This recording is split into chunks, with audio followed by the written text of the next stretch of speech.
from WBNE.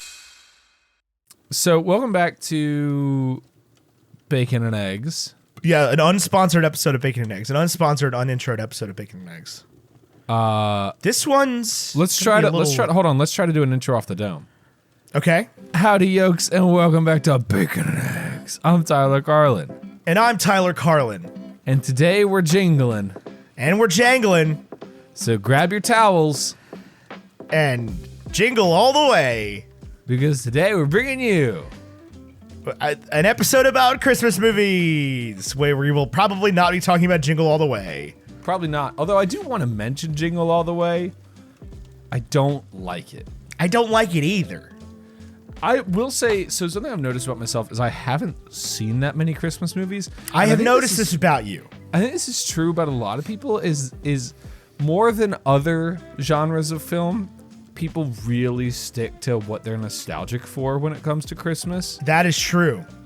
That is why so few movies have broken through into the Christmas zeitgeist. Right. And why, like, things never leave. Yeah. Like, Elf, to me, feels like it came out just a few years ago. Yeah, let's talk about this for a second, actually, because you sent me a text message yesterday that was quite concerning from your best friend, your podcast partner. You said, and I quote... Dungeon Master. You want to add other things that your Burger King fry cook. You were never a Burger King. That's just a lie. I'm at the Burger King with my Burger Queen. Can I get a large fry? God, it's awful trying to sing in time on Zoom. On Zoom? Yeah, no, it's not a dream come true. If we tried to do a whole song, by the end of it, we'd just be like, we're going down in an earlier round. And sugar, we're going down swinging. No, so here's my thing about Elf. I don't so I said I was over Elf. What I mean is I'm over parts of Elf. I'm not over Elf. I love Elf. Everybody's doing Small Town Rural. Golden line. Everything that he says in that pitch meeting is the funniest line of the movie. Yes. The not funniest line of the movie is Santa! That's what I'm over. I mean, here's the thing. Elf is a good enough Christmas movie that it gets me hyped when I hear Pennies from Heaven by Louis Prima, which is not a Christmas song. Pennies from the heaven, shooby-dooby. Like, they had the power to add a non-Christmas song into the Christmas song lexicon. Linus and Lucy did that on accident. What do you mean? I mean, Linus and Lucy is not a Christmas song. It's in the Christmas special. Is it? It's on the album. Okay, but it's like the freaking theme song to Charlie Brown. Sure, but it's on the album. Okay. If they made like a SpongeBob Christmas, no. First of all, they did that many times. This Christmas Feels Like the Very First Christmas to Me is a banger. La la la la la. Still to this day, is a banger. Second of all, no, I'm talking about if they released in theaters a SpongeBob Christmas. Okay. The only thing that matters about the Peanuts is the Charlie Brown Christmas special. Fun fact. Disagreed. That's it. I actually disagree with that one. The Charlie Brown Christmas special is the most important thing the Peanuts ever did. Far and away. If for no other reason than boosting Vince Guaraldi into the lexicon of modern Christmas music. I'm a big fan of Christmas music. I stay there. I haven't left that. I do think... We're here to talk about movies. About the cinema of Christmas. We're talking about the whole zeitgeist of Christmas. I mean, that's true. I would say something that I think is on its way out, and I think is holding on right now. Here's what happened. Mariah Carey in like 1999 wrote that song. Okay, she didn't write it, but she sang that song, right? And like it became a thing, and then like in 2012, people were like, "Yo, I don't know if you know this, but this song is hype." And then it like became like a big thing, and then in like 2014, Michael Bublé was like, "Mariah Carey can do it. Actually, Christmas is my thing." I want to be very clear. Michael Bublé is the worst thing that's ever happened to Christmas. That's factual. See, that album, a lot of people is so subpar. A lot of people achieve their final form when they go to Christmas music in like a good way, right? Like it's hard to mess up Christmas music. There have been several people that have done it. Ariana Grande being the most recent one. There's that one Ariana Grande Christmas song that's just insufferable. I can't even remember what it's called. Santa Baby? No, not Santa Baby. CeeLo Green Christmas? Classic. Incredible. Yeah, Mary, CeeLo Green. Did you know? CeeLo Green doing this Christmas is one of the greatest things that ever happened to Christmas. But Michael Bublé's whole Christmas album is an atrocity. It's so... And like Bublé is good. He's overconfident. Sure. But he has had good flat out songs. cocky. But yeah, like Everything, that's a banger. He did like a Girl from Ipanema that was pretty good. Haven't Met You Yet, banger. Haven't Met You Yet, banger. Feeling Good, banger. Banger. But like, this Christmas But his version album. of Santa Baby, not only the fact that it's just downright homophobic, is just gross. Yes. Yeah, it's not good. Now, granted, Santa Baby is among my least favorite Christmas songs. So What is your all-time favorite Christmas song, regardless of rendition? All-time favorite Christmas song? Boy, that is a big question. I bust out the hymnal for mine. Okay. I'm a We Three Kings guy. Okay. There are a lot of good church bangers around Christmas, that's for sure. Yeah. I believe the part where they say there's 3 kings is not biblical. There were just kings. Yeah. It's like the apple in the garden. Anyway, I think that's probably my all-time favorite Christmas song. I think mine might legitimately be Little Saint Nick. How's that one go? The Beach Boys song? Oh, yeah. Specifically because like as much as Christmas songs are rad, right? And like people doing the same standards over and over again is always cool, right? Like every time somebody does a Christmas waltz, it's cool. Every time somebody does new Jingle Bells, it's cool. Except for when Frank Sinatra did it for some reason. It's got that weird like it's got that JINGLE bells thing. It's like you didn't need to add more stuff to Jingle Bells, dog. It's just Jingle Bells. It's not as bad as like Dominic the Donkey. I love Dominic the Italian Christmas Donkey, unironically. So I want to be very clear. Michael Bublé, worst thing that ever happened to Christmas. I think this is going to be a take you disagree with. And I do want to hear what you're going to say about the Beach Boys. But I want to just get this out there. Pentatonix was right. That's a good Christmas. What do you mean? I mean the Pentatonix Christmas stuff. Oh, yeah. Perfect. That's all they're good for. Yeah. And they've become the new Mariah Carey, right? Where they get dusted off every year. But they need to really own that. There is a Pentatonix Christmas song we haven't gotten yet where I'm sure Mariah's a nice person, but we're ready for a new one. And here's the thing. And this is what I was going to say about the Beach Boys, actually. But yeah, I do think Pentatonix need an original Christmas banger. Yeah. They need to pick one that hasn't been done or write a new one that slaps. Yeah. Just call up Brad Paisley. He's got like 27. Brad Paisley does original Christmas music and it all bangs. James Penguin. James Penguin slaps so hard. James Penguin slaps so hard.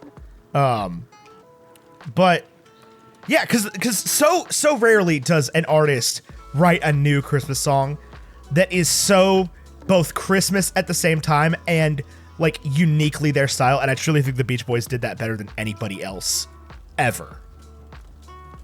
With Lil Saint Nick. Did that, Ethan? Who? Chuck Berry. No, I think you know. CeeLo Green. I'm Paul McCartney from the Beatles. We're I from hate that Liverpool. song. I hate that song. Simply having a wonderful Christmas time. I hate that. I hate his song. I hate so Lennon's song. good. I don't like either of them. I love Paul McCartney's song. That's in my like top 5 Christmas. Ew. Yeah. Oh yeah. Ugh.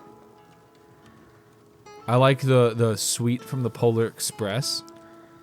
I like Do They Know It's Christmas Time at All by Band-Aid once a year.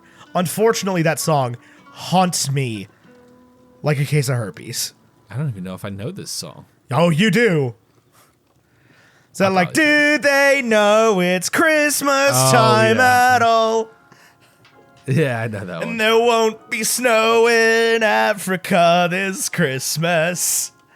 It won't leave me alone. But there's one that people always talk about, the Christmas shoes. Oh, no, I don't think I've ever listened to it. Nope, don't. It'll ruin your life. The challenge every year of how far can you go without listening to Last Christmas by Wham. My mother hated Last Christmas by Wham more than any other Christmas song. Can I tell you how long it took me? How long? Like November 15th, we're putting out some Christmas decorations, and Emily goes, Alexa, play Christmas music. First song, Last Christmas by Wham. Last Christmas, I gave you my heart. Have you seen that movie Last Christmas with I have not. I think I've asked you this like 100 times. Yeah, I have not. It's okay. That's what I've heard. Yeah, I think that's what I say every time too. I watch very few new Christmas movies every year. I'm not one of the like, just turn on ABC Family or Hallmark and let it ride all month kind of guys. Yeah. I have my list of movies that I need to hit every year. Okay, let's hear it. Well, that's what we're here to talk about, is the Bacon and Eggs recommended Christmas movies. Tyler, what is the one Christmas movie that you watch every year without fail, if there is one? I don't know that there is. This is the one time a year where I become a serial rewatcher. It's not because I don't want to. It's honestly just like I'm buying presents. I'm out. I don't have a lot of sit around and just exist in the holiday spirit time. Yeah. I'm a pretty go type. Which is never. fine. Like, yeah, I know, right? But it's where I thrive. God, I'm so glad that you find that attitude within the last week of the year. You know, really just get it in there at the end. But I would say the Christmas movie I have seen the most in this life is Elf.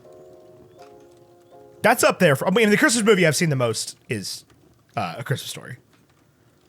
I don't know that I've ever seen A Christmas Story. I usually watch A Christmas Story 5 or 6 times per Christmas. Really? Yeah. You like should per try out. Like per Christmas Day. Like, because in my house it was on from 8 p.m. Christmas Eve until 8 p.m. Christmas Day. See, that's like, is it good? Yeah, it's a great movie. It's a great movie. See, I'm surprised you say that because I always got like a Sandlot Goonies vibe. It's absolutely not like that at all. It's just it's like Stand By Me. Gross. Stand By Me falls into that category. No, it doesn't. You shut your mouth. Like gross 10-year-olds. There's one gross scene in Stand By Me. There's a dead body in Stand By Me. That you never see. Yeah, I thought you do see it at the end. No. Do you not see it? It's just like in the woods. The dead body is important, okay? Because they found it. Because they found it. Their trek down the tracks was not for naught. Correct. Great movie. No. A Christmas Story is nothing like The Sandlot. A Christmas Story is just like a bunch of vignettes, like short stories made into a movie about Christmas. All right. I mean, I know there's a slide. I know there's like a tongue on a pole. I know there's like a you'll shoot your eye out. But I don't know what the story is. And I feel like that's integral to the title. Well, yeah, I mean, you need to watch it. So it's a bunch of stories from a book called In God We Trust, All Others Pay Cash by Gene Shepard. That sounds like a great book. I would buy the crap out of a book with that. It is a fantastic book. Yeah. And it is also narrated by Gene Shepard, who has one of the all-time great narration voices. I would say What's your favorite piece of Christmas?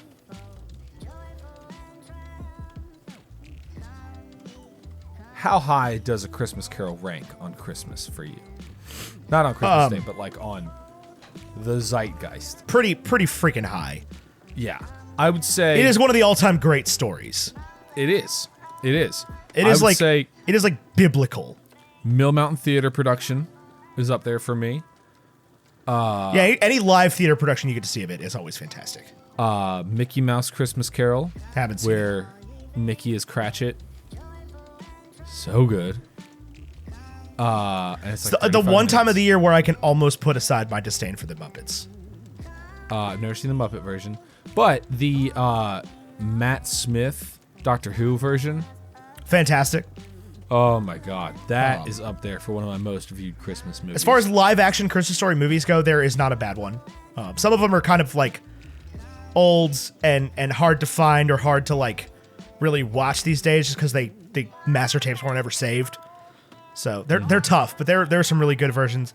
If you're looking for like a more recent one that sort of looks like modern film, it's really good. There's a Patrick Stewart version that's fantastic.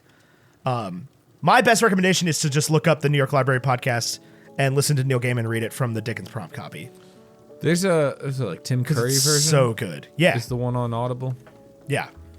That's on my to-do list right now. Something I'm doing this Christmas that I've never done before is reading cheesy Christmas romance novels, like not smutty ones, like rom-coms. Yeah. I've done that every year since I was like 13 or 14. I'll tell you that, listen, I'm not embarrassed of anything that I read. I wouldn't be afraid to carry a paperback of 99.9% of books I read. I don't know that I'm ready to sit in public reading this kind of novel. The thing is with cheesy Christmas rom-coms, you can really dress up a garbage story by putting it in barns at Christmas. Yeah, by putting snow on the ground. By putting Pinecone Falls and there's a Labrador. Yeah. You can really dress up a garbage story like that. And that's the whole thing with the Hallmark movies, right? It's like they're all exactly the same story. They were one script and they just swapped the pronouns out and the names. Yeah. And you know, make a new one with different white people. They slap, dude. But like people love them, right? They're like, and I think that's the problem with them for me is we've gotten so many of them that like every year I'm just bombarded with like, what do you mean you haven't seen the Christmas Electric Factory? Well, I don't. So my theory on those is you're not expected to have seen any of What do you mean you haven't seen A Power Lineman for Christmas? Like, what are you talking about? Of course, Netflix is up to like the Princess Switch 95, the Royal Baby's Royal Baby or whatever. I think they're on 4, and it's Vanessa Hudgens, right? She does those. I have no idea. I've never seen a single one of them. Oh, I've never seen them, but So anyway, we're getting away from the topic though. My number one seen Christmas movie is definitely A Christmas Story, but like that is not. I would say it's not my favorite Christmas movie. I don't even think it's in my top 5. It is just like a tradition at this point. Like I love the movie obviously, and I'm not sitting down and watching it front to back all day. Right, it's just on TV, and I'll catch 15, 20 minutes here or there, and get all of the pieces of it over the course of the day. So let me ask you this.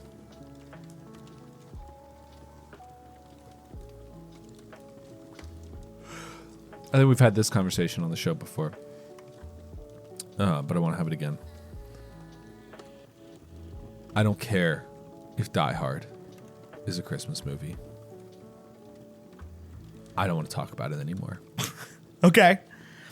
I was talking to renowned Christmas expert Beth Riekels about this very fact recently. And I said that Die Hard is a Christmas movie, lowercase c, lowercase m. Mm-hmm.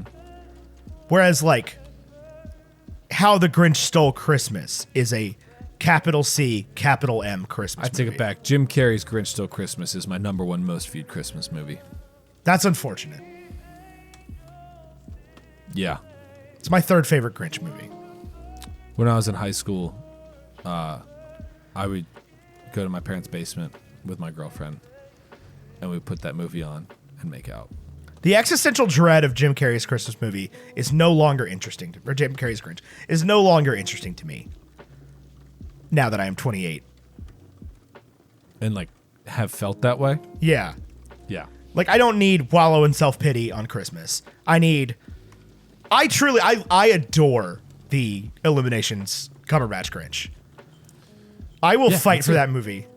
I've watched it, I mean, every year since it came out. I've watched it every year since it came out, yeah. So I make time every year for several Christmas movies. Some of these swap out depending on availability, because like Scrooged with Bill Murray is always hard to find. It just, for whatever reason, the copyrights on it are sticky. It's a Wonderful Life was this way for a long time, where you just couldn't watch it unless it was like the one night it was on TV. And then it was everywhere. Yeah. And there was no copyright.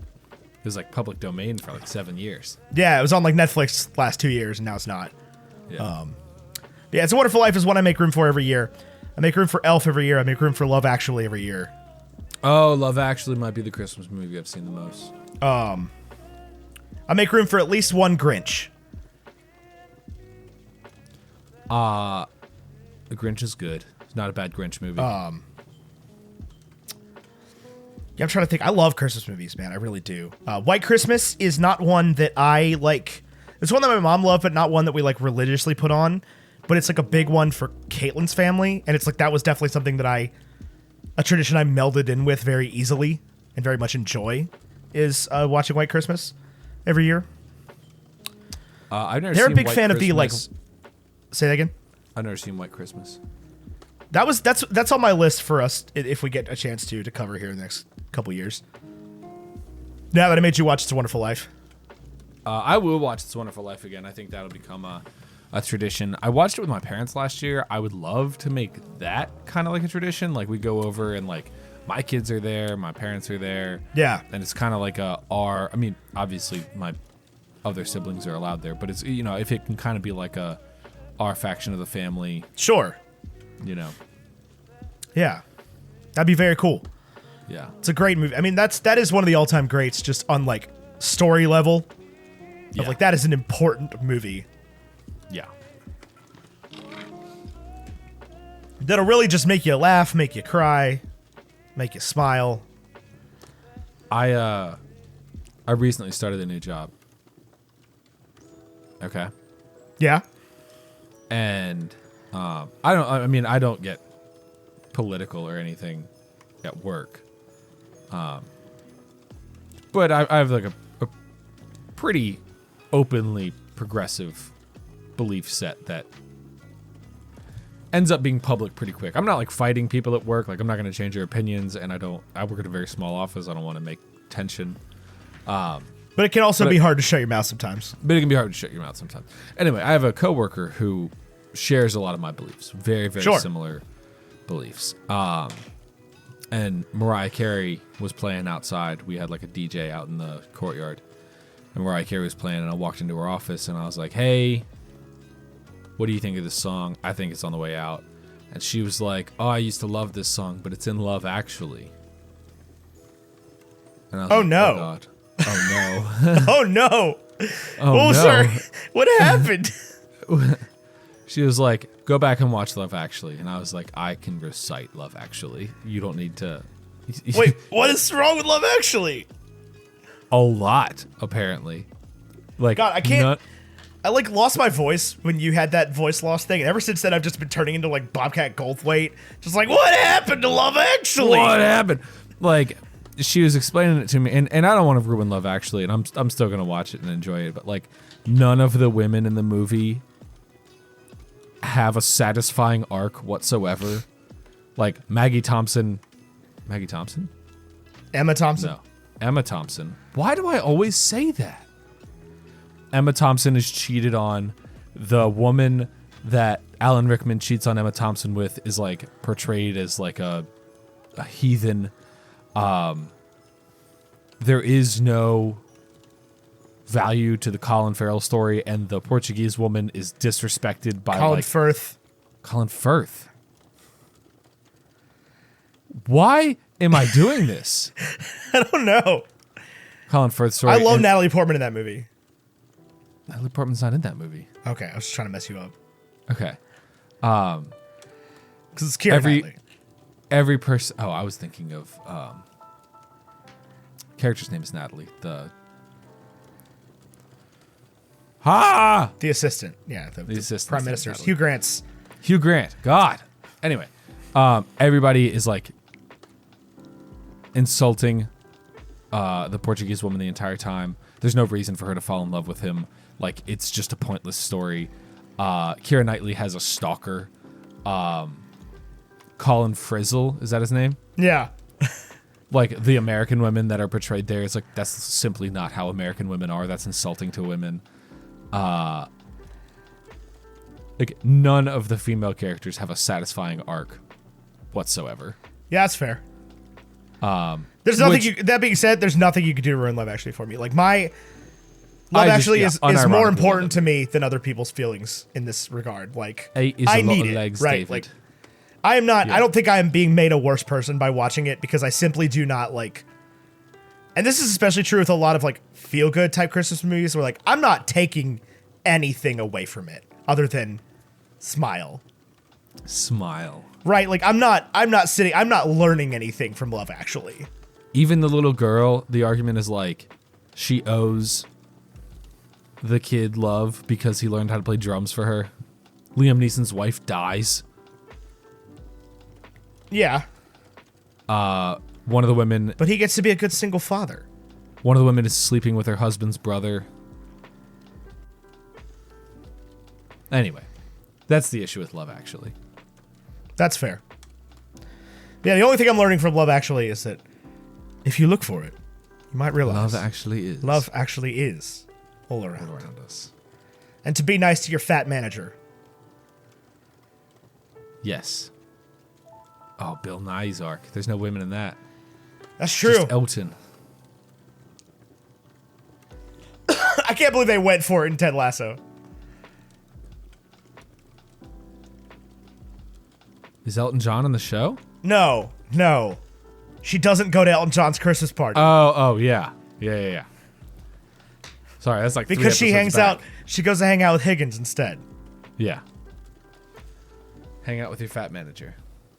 The Christmas episode of Ted Lasso is one of the single best episodes of television ever. Seasons 1 and 2 of Ted Lasso are some of the best television ever. No, I agree. I'm just talking about like as far as Christmas specials go, like it is up there with the Matt Smith Doctor Who specials. Like, yeah, it is that good. Yeah, and it was a random episode in the middle of the season that came out in July. Yeah, which is fantastic.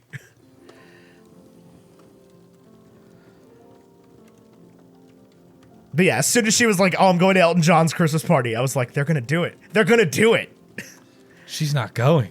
She's not going. She's gonna hang out with her fat manager. The whole team shows up at Mr. and Mrs. Higgins' house. So good. I cried like 7 times during that episode. So good. So I don't know, man. What Christmas movies have you watched this year? Oh, you know what got added to the rotation? What's up? Klaus, yeah. Yeah, Klaus is the first one to make it into the rotation since Elf. Like the first new one. Since Elf? Yeah. You just said the Grinch. Yeah. Illumination's Grinch. That was before Klaus. Was it? Yeah, it was. Oh. Klaus was last year, right? No, Klaus was... Oh, then they were the same year. Yeah, I think they were the same year. Either way. I don't remember exactly when it was. But also, the Grinch is a variation on a theme, right? Yeah. Like, what do you feel about, like, the claymation movies? I don't like them very much. They're short. They freak me out a little bit. Yeah. Like, I'll watch Rudolph. That's about the only Rankin and Bass one that I really get into. The Year Without a Santa Claus, I don't enjoy at all. People be talking about Rudolph. I think Rudolph is going to be canceled here pretty soon. Why is that? Because it's like a capitalism thing, right? Where people are like, well, all Rudolph does is show you that the only time people care about you is when they can exploit you for labor. Yeah, I don't think that's what you're supposed to take away from Rudolph. Right, but that's like the underlying theme is like the only time the reindeer liked him is when His red nose was of value. It wasn't because he had great jokes. As though, like, you know, I mean, if your red nose is valuable, who needs jokes? What if Rudolph doesn't have great jokes, but he has a red nose? Yeah, I mean, what you're supposed to take away from Rudolph is that, like, even if you're different, you can still be important.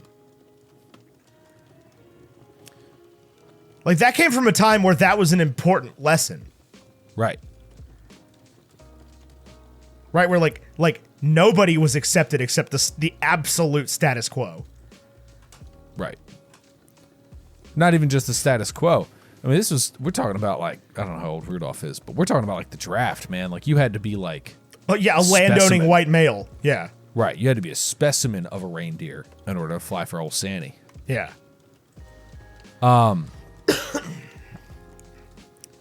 Which I also don't have a problem with that, though. Like, I don't think that Rudolph was owed a spot on the team.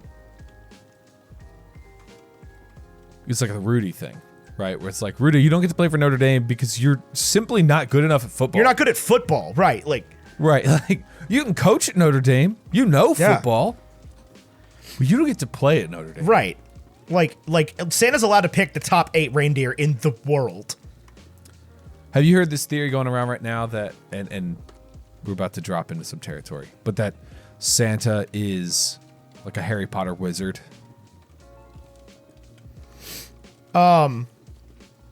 Like, the elves are freed house elves who love making toys, that he gets every chimney with flue powder. That I mean, I would he love can fit them all in his bag with his because he has, like, you know, the enlargement charm. I mean, I would donate to a Kickstarter for this Christmas special. Right. Where, like, you see Harry, you know, up late at night having a bad dream, and Santa Claus comes down the fireplace. Pretty good. And the M&M is like, they do exist.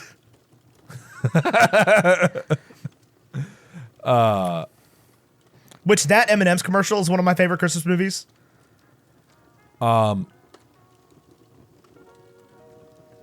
What car company has the best Christmas campaign?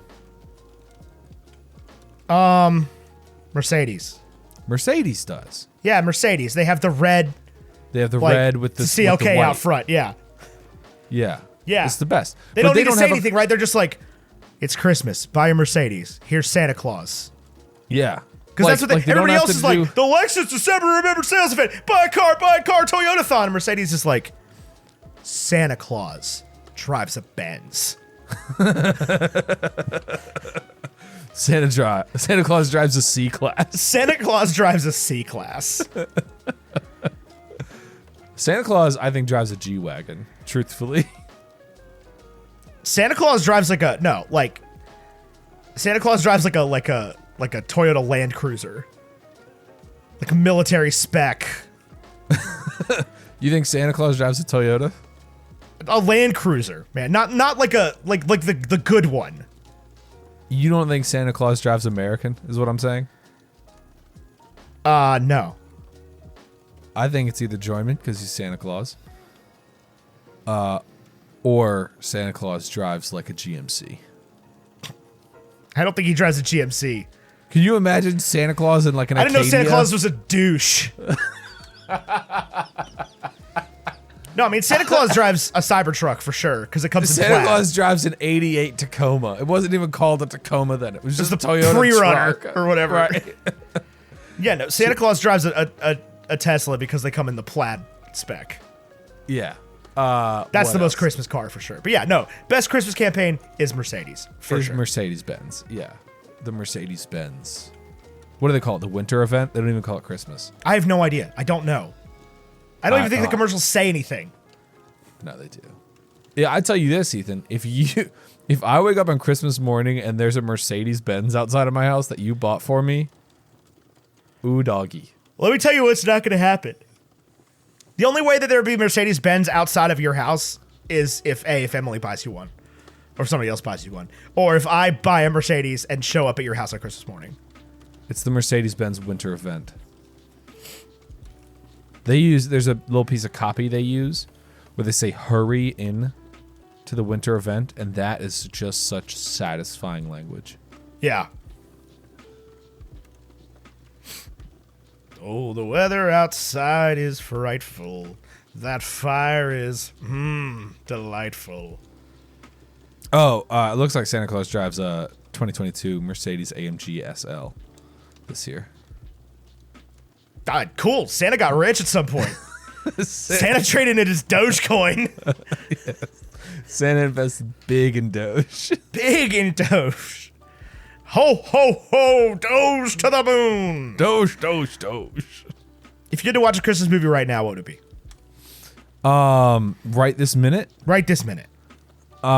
Shoot, what was that one we did last year with, I don't even know if we did it for the show. But it's got Dan Levy in it. Dan Levy. I was thinking of that one today. I cannot remember what it's called. That is the first thing that comes to mind. That doesn't mean that's the best thing. But I think that's probably what I would put on. Like if you were like, you have to put a Christmas movie on, I'd be like, okay, well, I mean, I saw this, but I don't really remember it, so I'll just throw it on. I want to watch Love Hard on Netflix. I've heard that's kind of cheesy and funny. I suggested that this week, and you shot me down about it. No, I didn't. You wouldn't just commit to something. You never commit to something. Sure I do. I commit to things all the time. Not movies for the show. I would get A, yes I do. B, I was busy. And you just kept saying, so what do you want to do? What do you want to do? What do you want to do? You weren't even suggesting anything. Well, it's because I You suggested something dumb like Mickey's Christmas Carol. Mickey's Christmas Carol is fantastic. I'm not doing a Mickey tragic. Mouse movie. Oh, it's so good. I'm not asking for like Mickey's Twice Upon a Christmas because that's just a bunch of vignettes. And that would make for a bad Christmas movie. But that's Love Actually.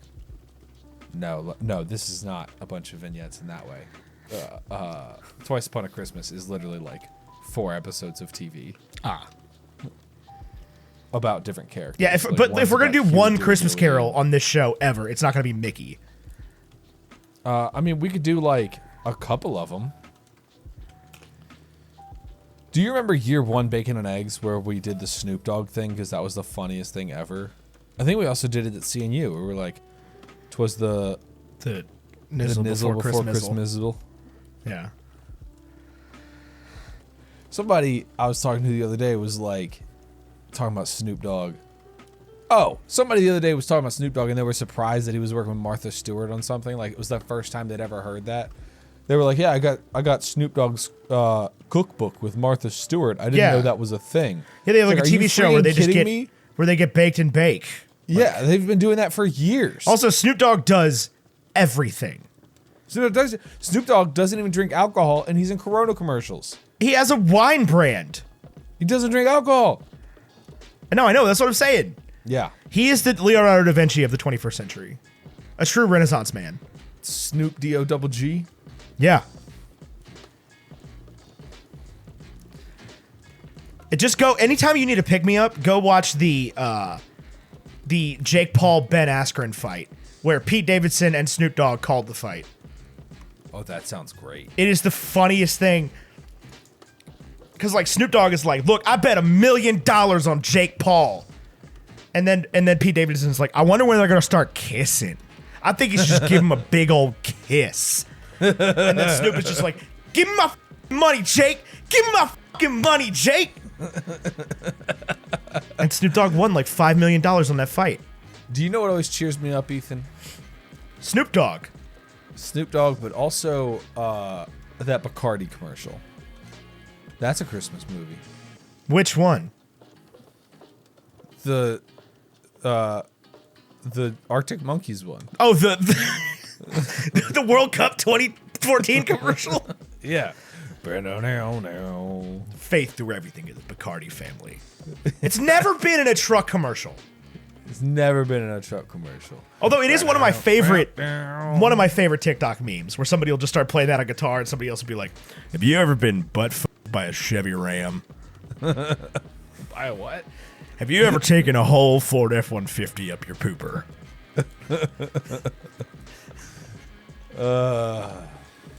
Sometimes So when you're at the bar and you run into a really sexy truck, do you ever just take it home and peg it? I'm Sam Elliott for Mopar. For Mopar. The Fiat 500. The all-new Fiat 500.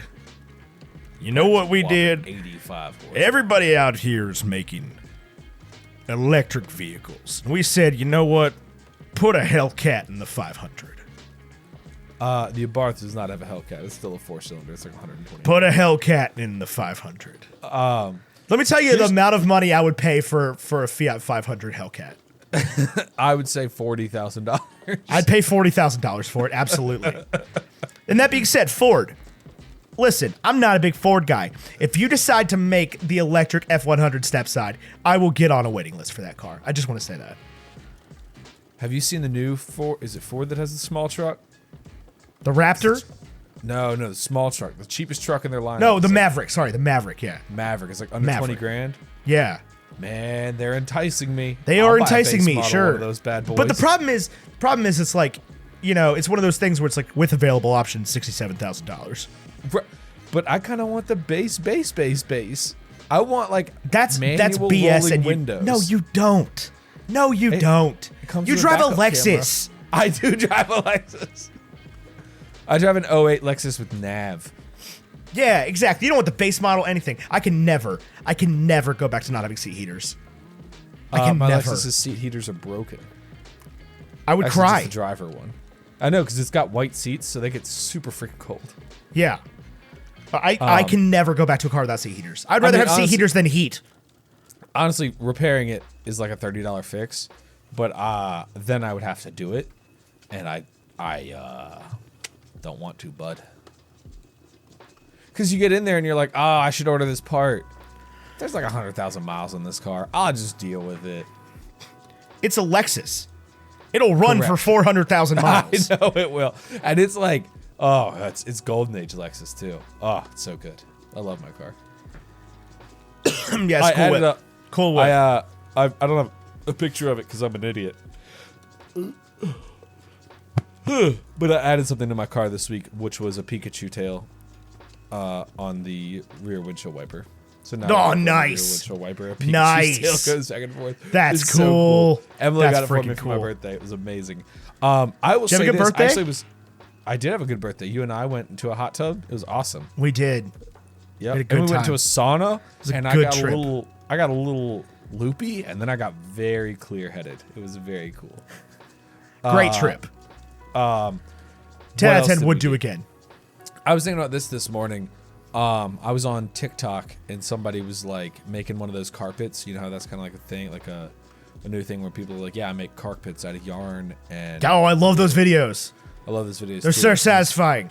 This dude was making one out of yarn and glue, but it was a picture of like a character from Naruto. Yeah. And I was like, man, I just don't understand, like, all anime sucks, except for every single anime I've ever watched, which, to be fair, is just Pokemon, Yu-Gi-Oh!, and Dragon Ball Z. But those were all really freaking good, and that's also the only thing I've ever watched. But also all anime sucks. Yeah, but I mean, like, it sucks like the Philadelphia Eagles suck, right? Like, it has nothing to do with the content. What does it have to do with? The people. Oh, yeah. It is about the people. I know plenty of weebs who are nice enough people, but I know plenty of weebs who I can listen to it. I can listen to a BTS song and understand that that's catchy music, but I want nothing to do with BTS fans. Nothing. I don't know, man. I think this is a formal invitation to reply to all of Ethan's tweets with K-pop fan cams. Every now and then I say something stupid enough that gets me on that kind of Twitter, where like people just like they'll just like tag somebody and put like a It's never BTS BTS. fan cam. It's girls. It's always girls. It's like K-pop girls, and it's not like in like a weird lusty way. You know what I'm saying? Yeah. I know this one dude on TikTok. I've met him a couple times in like real life playing shows and stuff, but he does these videos that are like, what if Blackpink songs were metal? And just takes like K-pop and J-pop like girl bands and just shreds under them. And it's awesome. That was Through the Fire and the Flames. The Fire and the Flames by Dragon Force. Herman Lee. You follow Herman Lee on TikTok? Obviously. We're here to be talking about Christmas, okay? We're not here to I talk would about say Herman Lee is the lead guitarist for Dragon Force. If you don't know, So why don't you like Christmas movies that much? I love Christmas movies. That's weird because every time we try to talk about him, you avoid the question. I avoid the question of Christmas movies. It's because there's a lot You've of been them doing I it all haven't seen. episode. There's a few of them that I haven't seen, and I always feel like one of my biggest things when it comes to movies in general and liking movies and being a movie lover is, and I firmly believe this, is that it does not matter what movies you've seen or the amount of movies you've seen.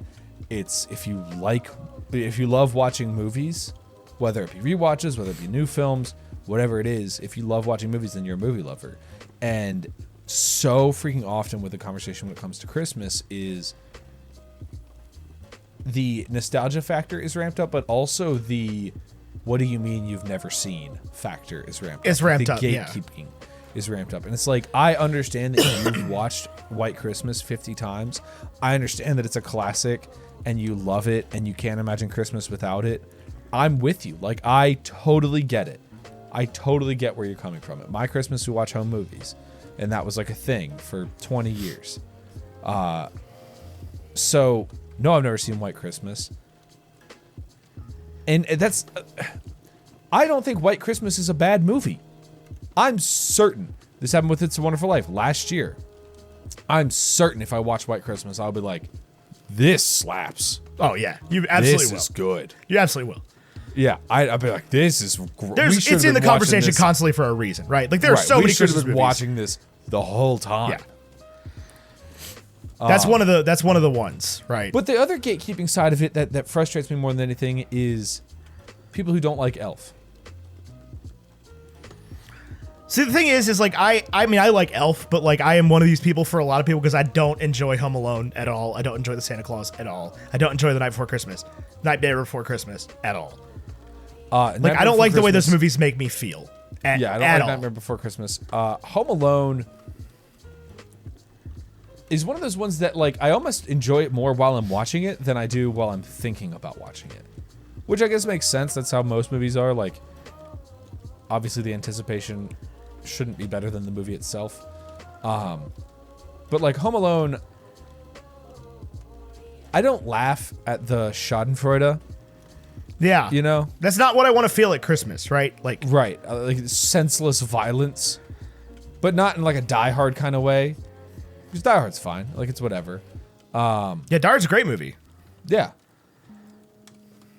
And the fact that we revisited Christmas is fine. I'm just so tired of the discussion. I'm so tired of let it be a Die Christmas Hard movie. is a Christmas movie, people saying Die Hard is a Christmas movie. Like, obviously. And the argument, and now the meme is going around where people are like, oh, Die Hard is not a Christmas movie. It's a movie where a guy chases Alan Rickman around a tower at Christmas time. It's a Harry Potter movie. And, like, sorry to tell you, but Harry Potter 1 and 2 were both Christmas movies. Also, Die Hard is not a Harry Potter movie, and Alan Rickman is so much more than that. So, but, like, that's what I'm saying is, regardless, the movies that you're referencing are Christmas also movies. Christmas movies. Yeah. Hell, as far as I'm concerned, you can say all Alan Rickman movies are Christmas movies. Because Alan Rickman's in them. Because he's in Die Hard, and he's in Love Actually, and he's in Harry Potter. He's in a lot of other stuff, too. Sure, but Galaxy Quest is a Christmas movie? Galaxy Quest makes me feel a lot better about myself than Home Alone does. I don't know that I've ever seen Galaxy Quest. That doesn't surprise me at all. But also, I don't think any single person is going to be like, whoa, dude, you haven't seen Galaxy Quest? Oh, I guarantee you. Although I did this to your brother the other day because he was like, yeah, I've never seen Spaceballs. And I was like, you SOB. You mean you never seen Spaceballs? I don't get that. I mean, it's my own family, you know? Spaceballs is easily, like, at least a top 5 Star Wars movie. Yeah. Like, it's better than the prequels. Yeah. I love those Mel Brooks comedies, though. Like, they are truly just next level. So I like when people have holiday traditions, especially when it comes to movies that aren't Christmas movies. I think Harry Potter kind of toes the line with this, but when somebody's like, oh yeah, every December I watch the original Star Wars trilogy. John Negroni does that. Yeah. I love that. Or when people do Lord of the Rings at, like, Christmas time, I think it's great. That's so good. We used to do Lord of the Rings at Christmas time because before Star Wars had Christmas releases, the Hobbit movies had Christmas releases. Yeah. And that was like a big deal. Yeah, and a lot of people just like go see a movie, like the new big movie on Christmas. Yeah, that's Which like is a always family cool. thing. Yeah. It's going to be like Spider-Man this year or The Matrix. Yeah, I think The Matrix is like the Christmas release. And I think Disney is fighting that, and they're putting Encanto out on Disney Plus for everybody on December 24th. Well, that's rude of them. Why? Because they can just step off, man. They got Spider-Man coming out. They got plenty of crap coming out. Like, I think Spider-Man's going to do just fine.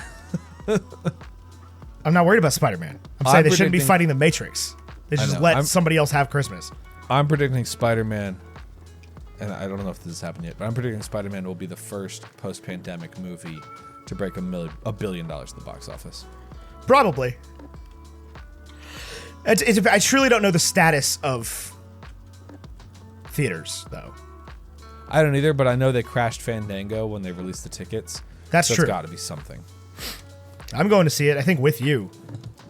It'll depend on babysitter, because I think my mom cannot watch my kids, but I think our Debbie can. So Gotcha. It just depend. If we don't have a babysitter, that's our anniversary, then we're gonna stay home and cook a nice meal. And Yeah, that's totally fair. yeah.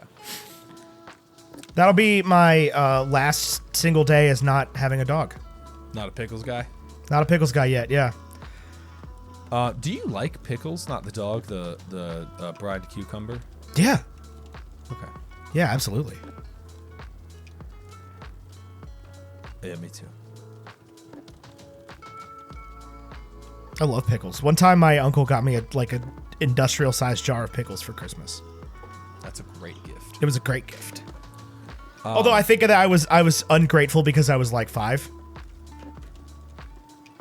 I never had the grace of the "it's avocado, thanks, kid." Yeah. Like, I've never been able to, like, I just have a problem seeming sincere when I open a present. Oh, dude. Or at least I feel like that. Like, Yeah. because, like, truly, I love it when anybody gives me anything in a wrapped package that I get to unwrap, and then I open it, and I'm like, I don't care what it is. I'm excited to be given this, but all I can come across is like, thanks. Thanks for the shoes. Thanks for the shoes. I You think guess. I didn't have shoes? Yeah, God, you think I can't buy my own shoes? And what I'm I'm trying wearing to say shoes is, right now. what I'm trying to say is, oh my God, I love this. Thank you so much. I know. I got Eni sent me a gift for my birthday. She sent me 4 decks of cards, which is always a good gift for me. Like, I don't know if we talked about my card collecting recently. We have, but we can talk more about it. Well, she sent me 4 sets of Theory 11s. I had 2 of them already, but I always will take repeat decks because, 1, my kids get into them, and then I don't have full decks. And 2, there were Star Wars decks, and I love Star Wars. So, but so she sent me like 4 decks, and I had no idea how to be like, this is an incredibly thoughtful and nice gift. Oh, Eni's one of the best gift givers ever. Yeah, she is. She sent me Lego flowers for my birthday. That's amazing. I literally cried for a whole hour. Like, and I thought about FaceTiming her to show her that, just because I didn't know how to be grateful. But then you feel like, this is the flip side of it, is like, I'm crying for an hour straight, and I FaceTimed you because I want to brag about how much I'm crying. Right, So- I want to brag about how much your gift meant to me. I guess, like, I don't know, like it's like, a weird- obviously she would be like, oh, Ethan, it's okay. Like, it would be a totally normal, not even normal, it would be like an exceptionally good conversation. Yeah. But, yeah. I know exactly how you feel. Yeah. Just know that if anybody ever gets me anything for Christmas, I am so happy to receive that thing for Christmas, or any time at all ever. And if I don't seem like it, I'm so sorry. Just know that he would be happier if what you got him was a Mercedes-Benz. Yeah, I would be happier if what you got me was an AMG SL, a red one. 2022 AMG 2022 AMG SL. Mercedes is about to release a car called the AMG 1. That's cool. Yeah, right? Ain't it just? Do they have an EV? I'm certain that they do. Build your own. I don't want SUVs or sedans. I want electric. Yep, they do. If electric is a category, then they definitely do. They make an EQS. 329 horsepower, 419 pound-feet of torque. I thought you were about to tell me you're $329,000. No. And that's in the sedan, in the 4MATIC sedan, the EQS 580 4MATIC sedan, which is, it looks like, longer? 516 horsepower, 631 pound-feet combined torque. 4.10 to 60.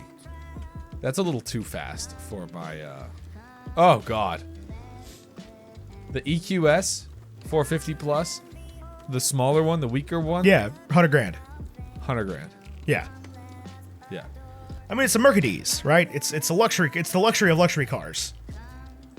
I wouldn't think Mercedes is the luxury of luxury cars. I would. I would say, hold on. So Mercedes, I would say goes. If I was buying non-exotic German, I would think Mercedes, BMW, Audi. No, I'd put Audi over BMW. For like luxury sedan, I'm talking about like luxury sedan. Not Oh well, you can't performance. get a sedan from BMW anymore. Somebody told me Everything's a they- crossover now. I know. Somebody told me they had a 7 Series BMW. It was my grandfather was telling me about. He doesn't have one, but he was telling me about one.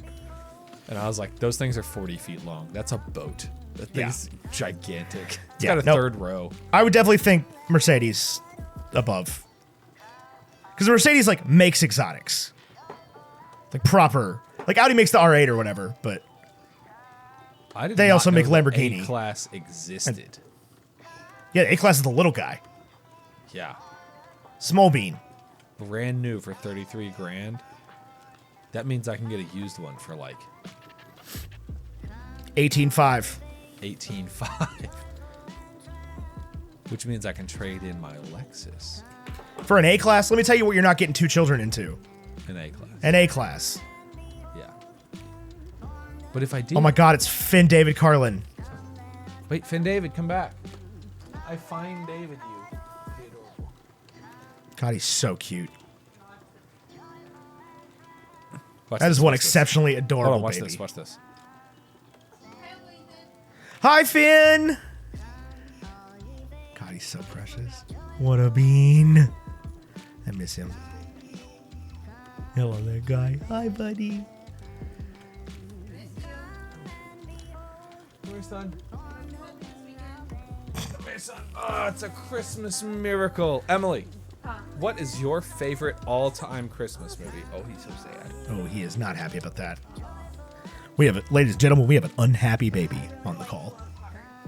Your all-time favorite Christmas movie is Love Hard, the 2021 release about a Tinder blogger. We met on Tinder. I know we did. Ethan. Your favorite all-time Christmas Emily, movie. you don't understand why I'm annoyed right now. She can't hear me.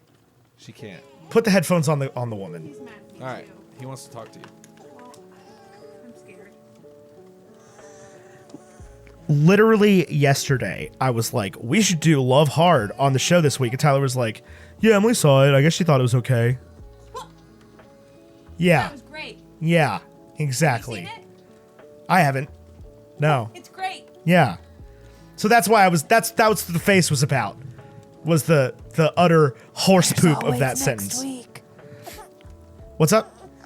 There's always next week. I think next week is Spider-Man, right? No. Week after. I don't know. Anyway. Bye, Emily. I miss bye. you. Give Finn a kiss for me. Not always about the see you money, this weekend. Spider-Man. Sometimes See you it's this about weekend. love hard. See you at Dickens. Bye. Bye. The 50% Rotten Tomatoes rated Love Hard. It's not always about the money, Spider-Man. What it is about the 2022 Mercedes AMG SL. Let me make it very clear. I would love to have an AMG SL.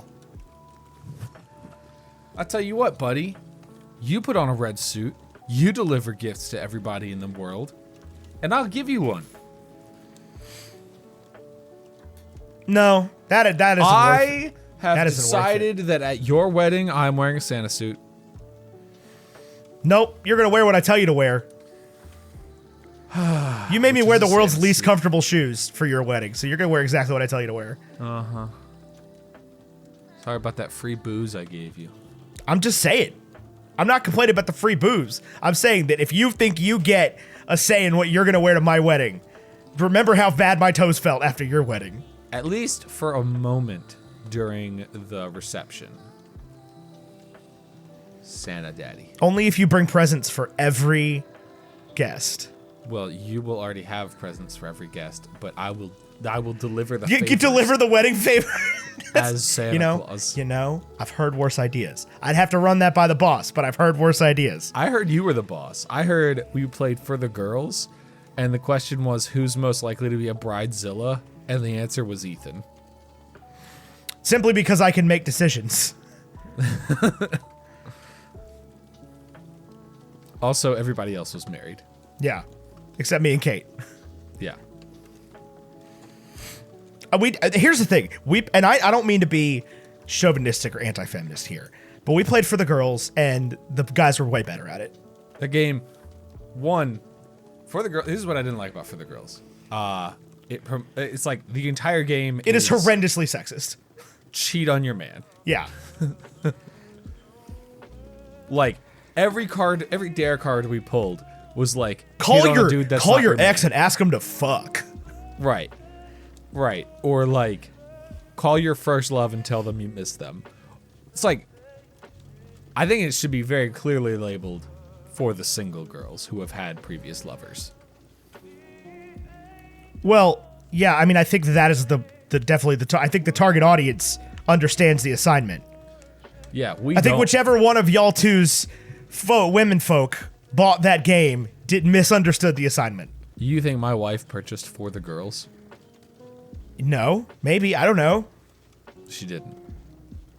They become a weird wife hive mind when they're together. They do. My beard, so I've been going over this in my head and I need listener input. My beard is very definitively red. There's like Yes, especially in this light. especially in this light. It's not you red can right really here. tell the difference between It's not What? right here. There's nothing right there. Oh, I see what you're saying. Right here? Yeah. Yeah. You're a butt. You can really tell the difference between the red and the brown Yeah. in this light. Do I dye my hair to match my beard? No. Do I dye my beard to match my hair? No. I think I do. You just live. You just live? You Yeah, dude, I dyed think- your skin. I did. It's like a really poorly done tie-dye because it's like you can see the shape you drew originally. Yeah, it's way better than tie-dye. What if you got a tie-dye tattoo? I mean, that's a thing. I don't think I could get a tie-dye. There's some part of me that wants one of those sticker tattoos, Yeah, it's pretty cool. and there's some part of me that wants one of the cross-stitch tattoos. That's pretty cool too. What about they were in vogue for a little bit and then I think they all faded, but like the watercolor tattoos. Oh, they faded. No, I know. That's like that was a double entendre. but Yeah. Not entendre. Yeah, Yeah. they were all the rage for a while, and I'm very glad that I was too indecisive to get tattoos while they were in the rage, because I definitely would have one. Yeah.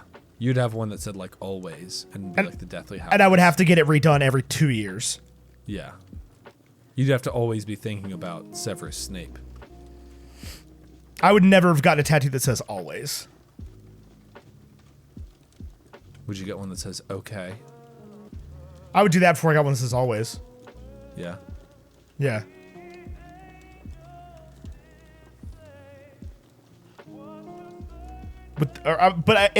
I would probably just get the cloud. The two clouds or just the one cloud? Probably just the one cloud. So one of the clouds is black, right? I don't want a black cloud. That seems like bad luck. I don't know. Maybe it is. Maybe it's not. If you had to get a Christmas tattoo,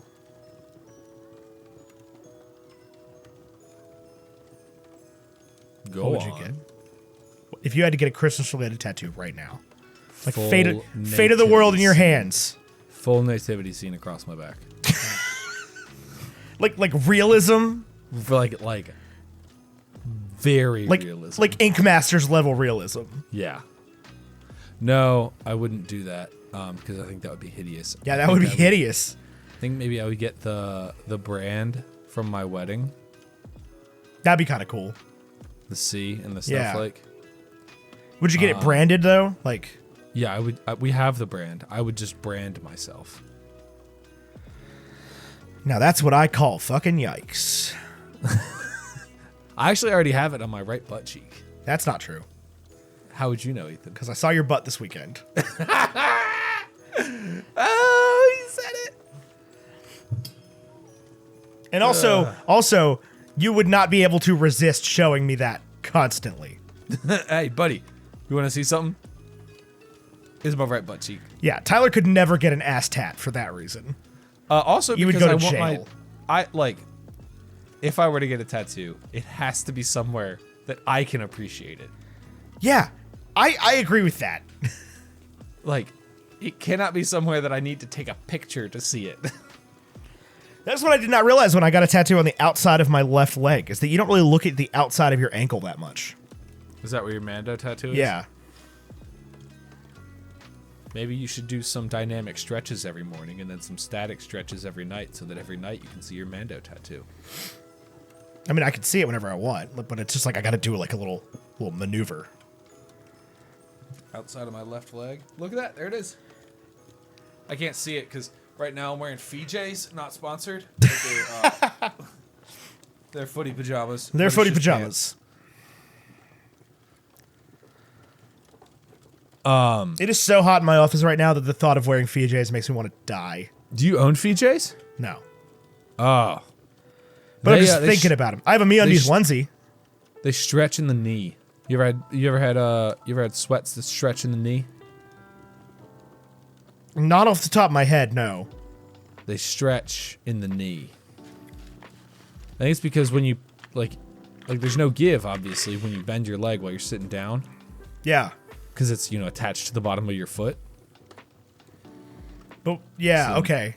Now I get so you the- now. And then the knee stretches. I'm big. Do you do Christmas jammies? I never did until last year, actually. Last year was my first ever Christmas jammies year because everybody in Kate's family does matching Christmas jammies. Do you enjoy that? I did, actually. I really did. Yeah, it's a good time. We And we me and got Kate ours and this Pickles year. have matching Christmas jammies. Do you? Yeah. What pattern did you go for? Fair Isle, Buffalo check? We went Buffalo check. We went Buffalo check. We went red and black Buffalo check. Yeah, same. So we're going to take a little Christmas picture with the jammies and the pup. That's so exciting. I cannot wait. Did you get them at Target? We did. Yeah. Dude, me too. Yeah. Oh my gosh. Yeah, we got him like buffalo check pajamas and I don't know, they're like not pattern, they're like, what am I trying to say? There's a bunch of stuff, like individual things. What do you call that? Like a critter pattern? Yeah. Yeah. But like Christmas stuff. Oh, fun. Like a shirt? Like Like a little corgi shirt? a little corgi onesie. So you got him like a little corgi onesie that's got like every cover of Playboy from 1968 to 1995. Yeah. Obviously. It You turns seen out when those you when shirts? you buy a corgi, they just send you it. They just send that to you? Yeah, they just send you that. Like when you buy a Scottish Highland Terrier, they just send you a barrel of Johnny Walker, you know? Yeah. Turns out if you buy enough Johnny Walker products, they just start sending you the dogs. I did not get Christmas outfits for my dogs this year. Well, And this now is our Stella- first Christmas with the puppies, so Well, we're going all out millennial dink dog parents this year. Yeah. My dog, Stella, is sitting tail down off the bed right now, which makes me feel like a real failure. Why? Because Stella's never tail down. What do you mean? Like, her tail is down. Like, she always has her tail, like, up and ploofed. Oh, But right she's like now- upset. Well, she's probably not upset. She's probably just sleeping. But yeah. Stella. She's such a cute stir. That's a good freaking dog. Your love for Pickles, who's not even here yet, has inspired me to get closer with Stella. I'm glad. I know that the dogs can start to feel it, especially when a second kid comes around. I've heard that before. So, Well, we've been focusing on it. I've been bullet journaling, and I added a little feature to my bullet journal where every day I take Stella for a long walk. I put a little paw print next to the day. that's awesome. Yeah. I'm proud of you. You're doing so good at the parenting thing. Thank you. I'm always impressed. It's just not enough hours in the day. Yeah, I can imagine. You got two great kids too, man. They are They're cool so freaking kids. cute. Olivia is so funny. She's about to grow again. She's gonna be like 6 feet tall. Yeah, probably. Cause she is huge. She's very tall already. We went to 1205 Day, which is like the Carlin family decorate the tree day. And Why'd you just roll your eyes when you said that? oh, I don't know. I mean, it's like my favorite day of the year. Yeah, I know. I was like, oh not no, an eye what roll happened thing. at 1205 Day? No, it was actually probably my favorite 1205 Day ever. Where like typically we'll like my dad or my mom will do the first ornament and they'll do like a gift exchange with each other because it's their anniversary, and then we'll go from like oldest to youngest. And it's always fun when there's like a new kid because it's like, oh, now because Addison gets to go last, and you know she obviously can't put an ornament on the tree, but you know we'll like pull her over and do it. But instead what happened was as soon as my dad put an ornament on the tree, Luke and Olivia got into the box of ornaments and just started grabbing them and putting them on every branch they could reach. And it was so freaking That's cute to watch. And then the twins got involved, and then it was so funny. Oh, I can't wait to see. Yeah, I'm sure. Yeah, you'll see the video on the vlog. But I roll my eyes because I feel like everybody knows what 1205 Day is. Like on 1205 Day, I get tweets from people I've never interacted with on Twitter being like, Gotcha. Happy 1205 Day, Tyler. Yeah, no, you just It's scared like- me because you're like, it's 1205 Day. And I was like, oh no. So the thought that somebody listening doesn't know what it is. I thought I was watching your Christmas tradition fail before my eyes. And I was like, No, oh my it's- God. Stronger than ever. I think there's Doritos in this room. Look at this. My own wife eating enemy Doritos. No, those are correct Doritos. No, I'm sorry. You have Listen, full it's- Tyler. I didn't even used to eat ranch, and now like you've convinced me to be Cool Ranch guy. You were the one that Nacho pushed me cheese. into ranch. ranch Doritos don't taste like ranch.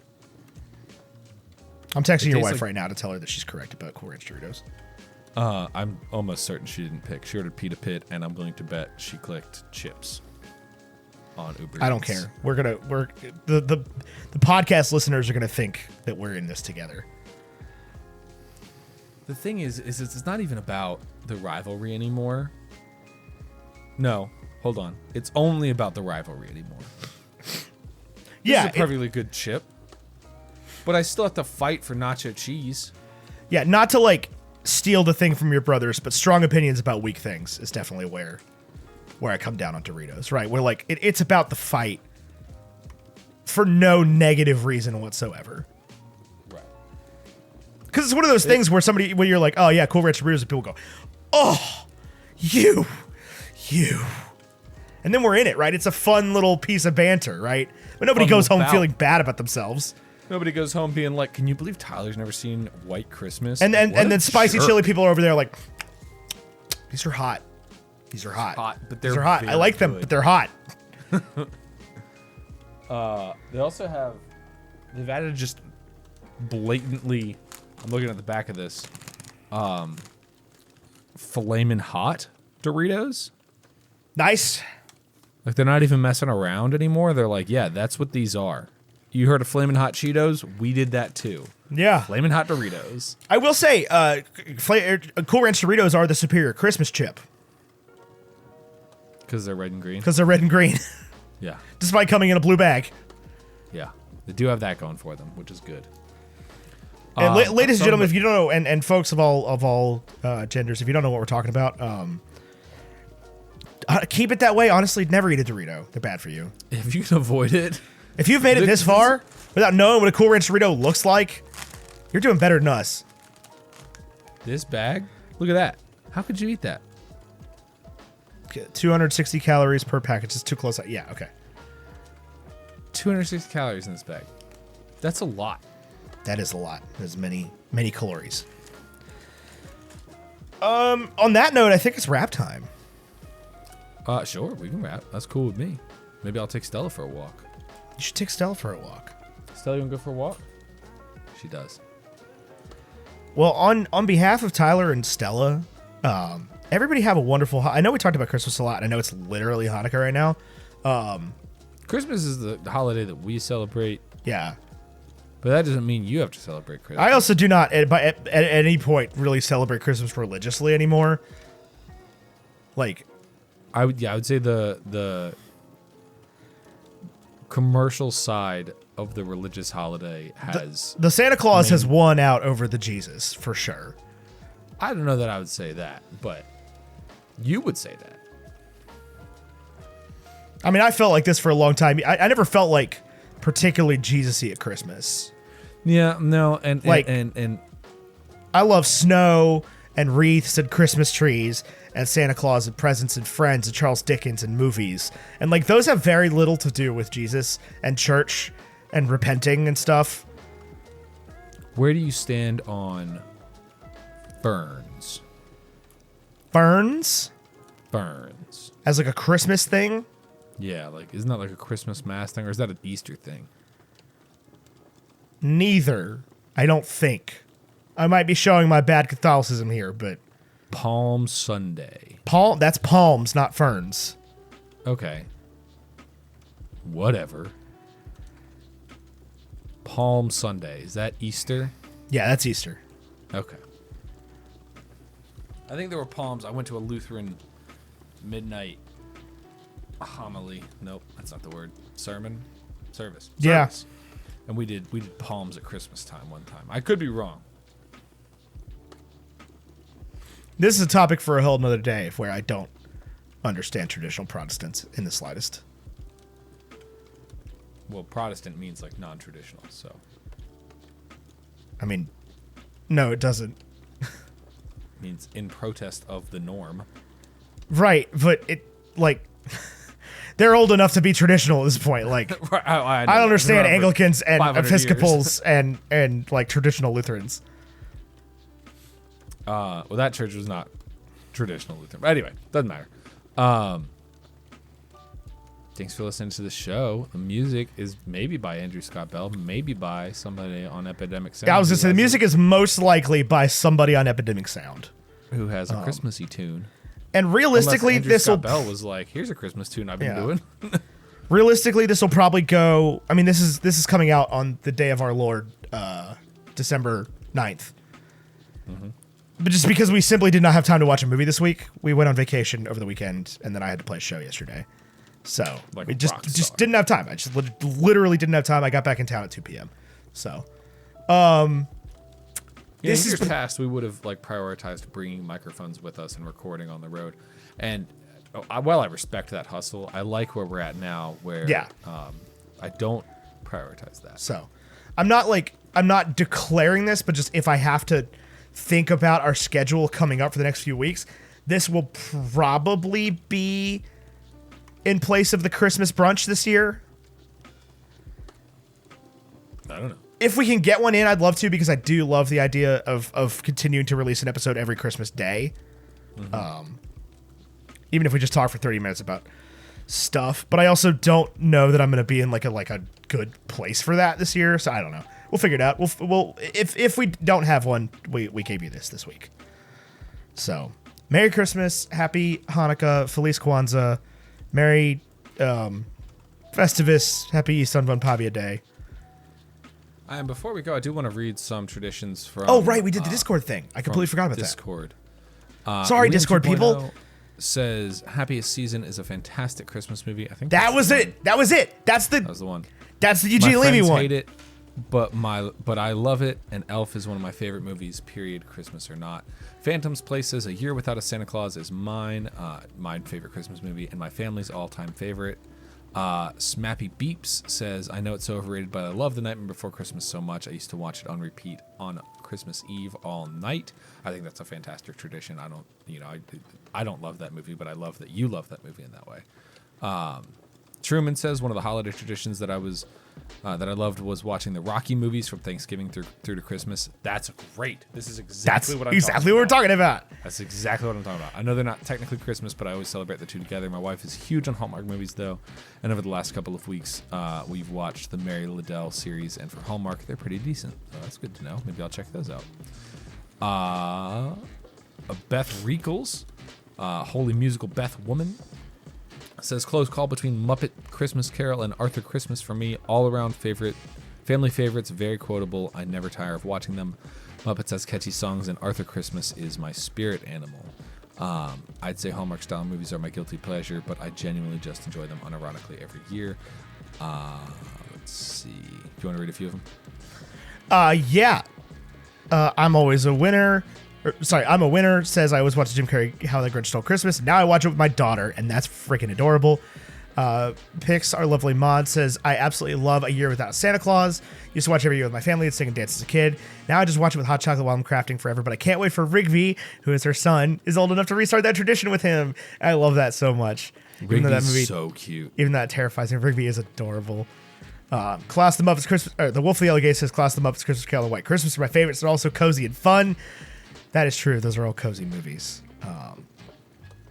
I love Klaus so much. Like, I'm so glad that it gets the Christmas hype that it deserves, because I truly think it is the best Christmas movie made in the last decade for sure. Oh yeah, it is the 2010s Elf for sure. Way better than the Polar Express. Wizzle says favorite Christmas movie, Love Actually. Just makes me feel all warm and fuzzy inside. And that I wouldn't know what a Hallmark movie is, but I feel like Netflix is becoming the new let's just put out a movie or 5 every year platform for this. The Princess Switch was diabolical. I don't know if that's good or not, but sure. It's just holiday movie traditions I always put on my big Christmas wrap day. I always put on movies when I do my big Christmas wrap day, which usually takes many hours, often the holiday or nativity or something else I've seen 100 times. Oh, the holiday is deeply underrated. I do believe. Deeply. I keep forgetting about it every time, though. It is one of my all-time faves on that list. Just what a cast. What a cast. Cindy the King says, growing up, my mom did something called the Christmas rings, like an advent calendar, except it was more activities than gifts. There's a little box under the tree that did occasionally have something in it when the rings said check the Christmas box. The rings also had things like let's drink cocoa and drive around looking at lights, or let's watch X movie tonight. On December 6th, there's usually a small bag of chocolate coins and a pair of shoes, or now sent home the weekend before for St. Nick's Day. That is the best thing I've ever heard in my life. Yeah, that's good. I've just like put an activity in the advent calendar. I'm stealing that. Because I have a really cool advent calendar that currently doesn't have anything in it. I've got one right here. I'm skipping a few. We don't have to skip a few, but I'm just scrolling down. I see one. Rachel Juice says, I always watch The Mistletones as my first Christmas movie of the season. It's cheesy and the plot is kind of shmeh, but I love it all the same. I'm also a fan of the Rankin Bass movies, specifically A Year Without a Santa Claus. Santa Claus is Coming to Town and Rudolph Curled Up Under a Blanket. My biggest holiday tradition is picking an animated movie to see in theaters, or in the case of the past year, on a streaming service with my family, and then getting Chinese food. There's another one right below this from L. Oat that says my family always eats Indian food at a specific restaurant, either on Christmas or somewhere around Christmas. I love ethnic food plus Christmas. Yeah. That to me is like I don't do it, but I love the concept of it. I know. Also, like, I love the people that just say, like, yeah, I'm going to go out on or around Christmas and, like, just not cook. Like, I think that's totally fine. If the restaurant's open, they want your money. Like, don't feel bad about that. Also, if the restaurant's open and the, like, servers are paid in tips, I would, from my restaurant experience, I would much rather you come to the restaurant than not. Yeah. Like, And also remember, like, a lot of people are getting, and outside the restaurant industry, like, if you have to go somewhere on a holiday, just be nice to people working, but also they are getting hella paid to be there. not if they're servers. I said outside of the restaurant industry. Oh, outside of it. Sorry, I missed that. Yeah. But yeah, Caitlin's family's been doing this thing for a few years now where they go out on Christmas Eve, and I have not been able to attend one of them yet because last year was COVID. And this year, Kate's working on Christmas Eve. So, but I'm very excited when I finally get to do that. Yeah, does sound awesome. We've Yeah, always like, had for, like like, a a big- non-traditional, Big fancy Christmas family dinner, meal. Christmas Eve. We did like the sourdough Santa, and we did breakfast, but we didn't do like the what do you do on Christmas? Ham? Is that what it is? Christmas ham? A lot of people just do the exact same meal for Thanksgiving, but Well, I've never done that. wasn't it always like chicken parm or penne alla vodka or whatever? It was penne alla vodka on Christmas Eve, and then breakfast on Christmas Day at 2 different grandparents' house. Yeah. Yeah, we used to do Christmas breakfast at my grandma's house, and then with like just my mom's family, and then like the whole family would get together for Christmas dinner at my Aunt Susan's house. And that used to be like 35 people. That was always aggressive. Is there a gift that you get every year? Like, is there somebody that like every year they get you a pair of socks, or like? Not anymore, no. Well, yeah. Sorry. Yeah. My mom would always get me a Lego set for Christmas. Every year. And I still have one from last year that she got me that I did not open or use. That is just being saved for a particularly rainy Christmas. What's the set? It's the Harry Potter Astronomy Tower. That's cool. Yeah.